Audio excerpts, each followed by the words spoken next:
If we want to survive, we have to make it until dawn. What is that? What's going on, guys? I am Joe Deckelmeyer with ScreenRant. We are at WonderCon 2025 in beautiful Anaheim, California. How you guys doing? Doing well. How about yourself? I'm doing fantastic. I'm with the cast and the creators of Until Dawn. How you guys doing? Doing great, man. How about yourself? I'm doing fantastic. Look, first of all, in 2015, this game took the world by storm. I loved it because of its immersion, its choose-your-own-adventure aspect. David, Gary, for you guys, what was the biggest creative challenge adapting this video game into a cinematic experience? Well, I think the biggest challenge is already a cinematic experience when you're playing the game. So it's how can you give the people the same thrills and push the same story forward, but give them something different at the same time. So that was really, I think, the first challenge that we kind of tackled when writing the script. And that's what I found so brilliant about it, that they didn't just like take the game and like try to condense it down into 2 hours and make something that would probably not feel as good as the game. Sure. Yeah. But it still sort of expanded about it and captured sort of the spirit of the game in that, the great thing about the game is that you can play it over and over again and you can get different outcomes and see different kills and different deaths. And how do you do that in a movie? Well, they had this mechanic of, every time they die, the night starts over, but it's like a new horror genre every time. And I was like, that sounds awesome. It's brilliant, right? Yeah. Sounds absolutely incredible. Now, for you guys, the cast, in 2015, this game came out. How familiar were you with Until Dawn?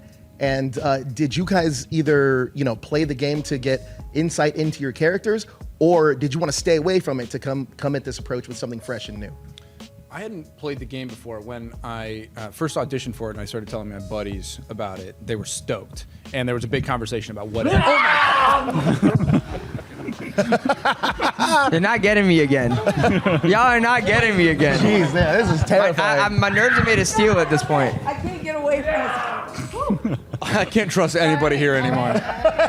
It's not happening. Did you know about this? I may have They known do this this. for Look how cool, everyone. calm, and collected he is. He knew. He also saw him coming. That Where was did they come terrifying, from? though. I'm not gonna lie. If you guys saw that on It's set, like Halloween Horror Nights for free. I'm with it. Right? I'm liking it. Oh my God. I like getting scared. I just did not expect that. Wow, look, they're together. Clover. Two of them. Clover and the Wendigo. Wendigo. I love you, girl. Oh, ew, not that. I don't like that. Ella, is this bringing back any flashbacks from set by chance? Oh, yes, it is.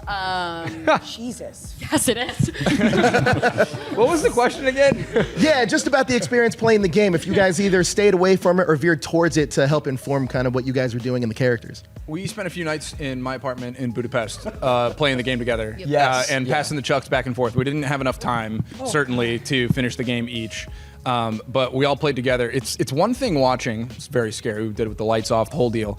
But it's another thing playing it. When you get the vibrations and you're on the clock, like it'll get your heart racing. Yeah. And basically that's what we experienced the whole time filming it anyway. So it was good practice. Yeah. Listen, I've been playing some of these video games in VR now, especially these horror ones. The most terrifying experience possible. That sounds like fun. No, it's not I for can't me. do VR. It scares me. It's terrifying. Any VR. Even yeah, the scenery ones. All right. Let's move on. Speaking of moving on, I want to talk about your character real quick, Ella, because your character is the emotional anchor of the film. Clover goes through some dramatic and pretty extreme physical changes and emotional changes in the film. What was the most difficult scene for you guys to shoot during your time in Budapest? What was the Every scene most for you? difficult? All of them? You know what? It was tough. The most difficult scene. I mean, I guess physically and the scene that was most physically difficult was different than the scene that was most emotionally difficult. I would say the scene that was most emotionally difficult was, I guess I can't do too many spoilers, but I have a scene with Michael where I'm, very openly acknowledging my grief. And I cared about that scene being done correctly so much because, grief is at the center of Clover's story, and I really wanted it to be accurate to what she's feeling and hit the mark of what it feels like to grieve. And then physically, I would say the most challenging I know what you're going to say. was, we said this in another interview, so it feels okay to say it, but stop me if it's not. But there's a thing, and it's in the trailer actually. Oh, it's in the trailer. Right. I come out of the ground, I guess, okay. You're good. Oh my You're God, good. I'm so nervous. I'm like getting fired. We already shot it. Sorry. Is David sweating back there? He's like, No, "What I'm is not going looking on?" at them. I don't. Oh, you dig yourself out of the ground. And I dig myself out of the ground, and because it was, they put real dirt essentially on top, and I'm screaming. So the amount of dirt that I consumed and that was in my mouth every Lots of time I called vitamin cut. I think I B12. puked a few times when I called cut, and it was just like I was like, yeah, this will be no big deal. I'm just gonna crawl out, and it was like globs of dirt just right in my. The dirt we were using is peat moss. Yeah. It's peat moss what we were using. So it's like it's small. You've never met Pete? Yeah, good for you. We have. We know him intimately. It's like he's our best tiny and like it's everywhere, and once it's in your mouth, it's in your mouth for the rest of the day. I tried to warn you when we catch you. I said you You were did. going to be wet No. and dirty and screaming. You were right, and I was. You know what actually was the most difficult? The rain, I think, because it was. Oh, that was so fun. All right. Sorry. Sorry, that was like a crazy spectacle though. Like I'm not gonna lie, like the was- actual rain wall was it's never been done before, and it's like it was such a spectacle to like see it actually happening, and like obviously we were soaking wet, it's and cool like as and it hell. was we were freezing, but it was really cool, and I think it Yeah. translates on screen. Yeah, no, it was. I was like. All these things, luckily, I didn't know it was gonna happen. Like, I didn't know how difficult it would be going in, thank God. Because, like, it's just water. And then you don't realize, like, 16 hours of, like, freezing. It was shocking how difficult it was. But, I mean, I think that all of the difficulty of the film really actually was often helpful for me because, portraying a physical experience of pain can be just hard, and I wanted it to be really accurate, and so being in a little bit of pain was not the worst thing performance-wise, I hope. There were some challenging days, but truthfully, I really wanted to embrace it, and I often allowed it to be as challenging as possible so that I could kind of, be as close to Clover as I could. That's amazing. That's amazing. Thank you. Now, Jiyoung, I want to talk about Megan for a second because she's the spiritual core of the group. How does that affect her choices throughout the film? Yeah, I mean, Megan's really been like a proponent of the trip in the first place to hopefully help Clover like grieve and process some things. And she deeply believes she's psychic and no one believes her. And as the movie develops, you kind of like see her start to figure things out maybe a little sooner than everyone else, and her intuition becomes pretty key to us like figuring out if and how we're gonna make it through the night. She's a fun character to play. That's awesome. Odessa, let's talk about Nina for a second because it seems like she's a little bit more detached towards the horror that's unfolding around her. What's her... Definitely emotionally unavailable. Right, exactly. Talk to me, but walk me through her mindset as all this is happening around her. I honestly think that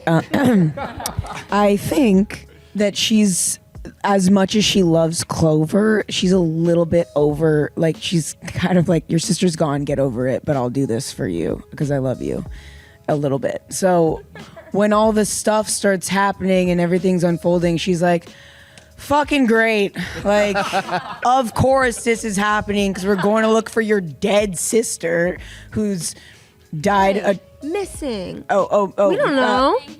Dead, missing. I mean, we all die a million times. You heard it in the trailer. God, guys, kill me. Well, let's talk real It quick. happens in the movie. What? You die in the movie, so check mark. That's what I mean. Done. There you go. Michael, let's talk about Max for a second because he has a history with Clover. How does that past relationship kind of affect his role in the group's survival? I mean, that's actually a great question. I think Max is like kind of like throughout the course of the film, definitely, especially in the beginning, he's feels really lost. Like Clover was definitely like the center of a lot of his world, and like through her kind of going through her grief and like dealing with that, he's kind of going through his own process of that as well because he feels like he lost the person that he loves the most, and like the person that he's come to know, she's completely different now. And I think throughout the course of the film, as she's finding herself, Max is also finding himself and finding out how to be more of an individual and like make his own decisions. And I think that is like a really fun thing to like see play out throughout the film. That's a lot of fun. That is a lot of fun. Now, Belmont, I want to talk about Abe for a second because he would be the sensible horror movie character in a movie. Talk to me about your approach to playing the character. And AKA did a that jerk. make him fun to play? Yeah, no, Abe was really, really fun to play because these four are like, you know, super close knit. I've known them by proxy through my relationship with Nina for a few months. That's Odessa Zion. Give it up. Yep. It was really fun because, you know, they have their thing going on, and he's like, you know, he's a little bit older. You know, they have this shared loyalty and by like a history. year. Yeah, right. I didn't say he was more mature, but it was fun to kind of have a contrasting energy a lot of the time, and just try and think about things logically. When, you know, like Megan comes from the spiritual place, you know, these two. It was really fun to play off of everybody as the guy on the periphery. We had a lot of fun. We had a lot of fun. Yeah, and they loved to bully me, and I enjoyed it.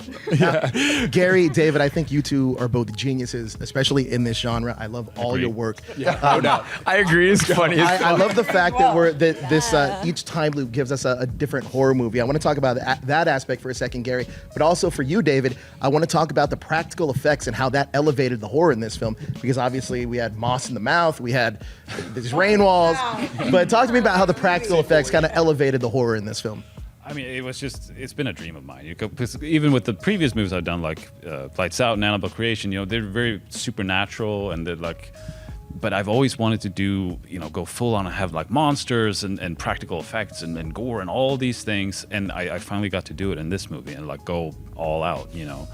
And yeah, I mean, it works great because for the cast, it's all real, you know, and it is difficult, yes, but but yeah, you know, it pays off and it really works. And I think, you know, it's so like, I don't hate CGI in any way, but like this has been a dream of mine, and I think there's something in horror movies in particular that you want to really feel it and see it, and you know. I also, just to piggyback off of David, like I do feel like there was so many times, especially with the Wendigos, where it's like I was really scared. Like there was because they were so good, and like they were amazing. 100%. Yeah, and like it really lent to like also help our performances as well. And I think like seeing the amazing costumes, seeing the amazing like practical effects, like the worm in the face, like it took a lot more effort, but like because of that, the effort shows on screen, and I think it really came across. Listen, I get the vibes of Cabin in the Woods and A Happy Death Day, and those are two of my favorites. So I can't wait for fans to see this movie. I mean, it looks so much fun. Thank you guys so much for stopping. Thank you, dude. Thank you so much. Thank you. So the night is just gonna repeat itself. I don't remember that happening last time.